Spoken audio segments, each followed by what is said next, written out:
যোগ্যতা বলেন না, শুনি আপনার যোগ্যতা। 2025-এ এসেও যেন 2024-এ ছড়া কাদার গন্ধ যাচ্ছেই না। বেশ কয়েকদিন ধরে আলোচনায় বাবার আগে সন্তানের হাঁটা কেন তা রাজনীতিতে এতটা সমালোচনার জন্ম দিল। পুরনো রাজনৈতিক দলগুলোর বেশ কিছু মন্তব্য এমন ভাবে সামনে আসছে যেন সবাই এনসিপির বাবা। ফলে স্বভাবতই প্রশ্ন উঠছে, আসলেই এনসিপির বাবাকে?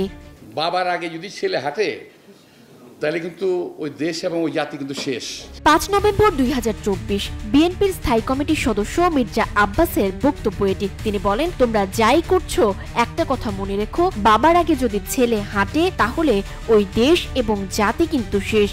তিনি বলেন, বাবার কাছ থেকে শেখো কিভাবে হাঁটতে হয়, কোন রাস্তায় যেতে হয়, কিভাবে কথা বলতে হয়। তার এই মন্তব্য এনসিপিকে বেশ ভালোভাবেই নাড়া দেয়। ফলে মির্জা আব্বাসের এই মন্তব্যের কিঞ্চিত খোঁচা সম্বলিত একটি জবাব দেয় জাতীয় নাগরিক পার্টি বা এনসিপি।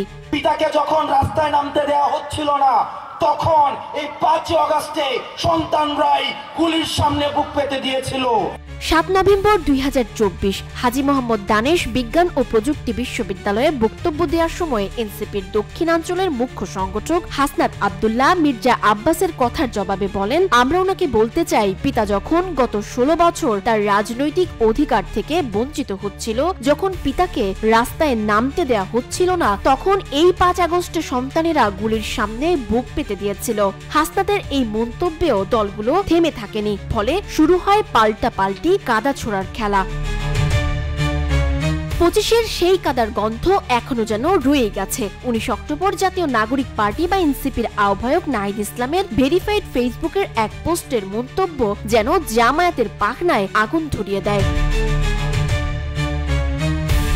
নাহিদের সেই মন্তব্যের জবাবে জামায়াতের সেক্রেটারি জেনারেল অধ্যাপক গোলাম পরোয়ার বলেন, জন্ম নিয়ে বাপের সঙ্গে পাল্লা দিও না। তার এই মন্তব্য যেন আবারও নতুন করে আগুনে ঘি ঢালল।